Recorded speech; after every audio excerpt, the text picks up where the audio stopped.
2024 সালের উচ্চ মাধ্যমিক পরীক্ষা সমাপ্ত হলো 29শে ফেব্রুয়ারি। সেই সঙ্গে উচ্চ মাধ্যমিক শিক্ষা পর্ষদ কিন্তু আগামী বছর 2025 সালে যারা উচ্চ মাধ্যমিক পরীক্ষা দেবে তাদের কিন্তু পরীক্ষার যে সূচি বা রুটিন সেটা কিন্তু পাবলিশ করেছে। তাই তোমরা কিন্তু আর দেরি না করে তোমাদের পড়াশোনা শুরু করে দাও।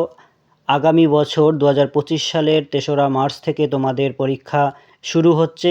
আমি তোমাদেরকে এখন সেই যে পরীক্ষার সূচি উচ্চ মাধ্যমিক শিক্ষা পর্ষদ যেটা পাবলিশ করেছে সেই সূচিটা তোমাদেরকে দেখাচ্ছি। তোমরা সেই অনুযায়ী এই পরীক্ষার যার যে সাবজেক্ট আছে সেই অনুযায়ী তোমরা সেই রুটিনটা তোমাদের খাতায় নোট ডাউন করে নাও বা স্ক্রিনশট করে নাও এবং সেই অনুযায়ী তোমরা তোমাদের আগামী বছরের যে উচ্চ মাধ্যমিক পরীক্ষা সেই জন্য প্রস্তুতি শুরু করে দাও জোর কদমে।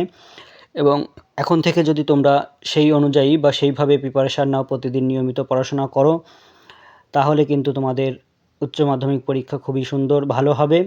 আর যাই হোক, তোমরা এখন এই বিজ্ঞপ্তিটা দেখে নাও বা রুটিনটা তোমরা দেখে নাও এবং পারলে লিখে নাও।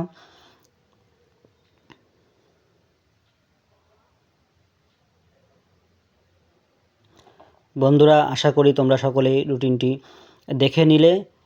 এবার তোমাদের কাজ তোমরা নিজেরা করো, অর্থাৎ তোমরা তোমাদের প্রিপারেশান শুরু করো। সব জেনে গেলে যে কবে থেকে তোমাদের উচ্চ মাধ্যমিক পরীক্ষা শুরু, তাই আর একটু কালবিলম্ব বা দেরি না করে তোমরা এখন থেকেই নিয়মিতভাবে পড়াশোনা শুরু করো, যাতে তোমাদের পরীক্ষা ভালো হয় এবং তোমাদের ভবিষ্যৎ উজ্জ্বল হয়।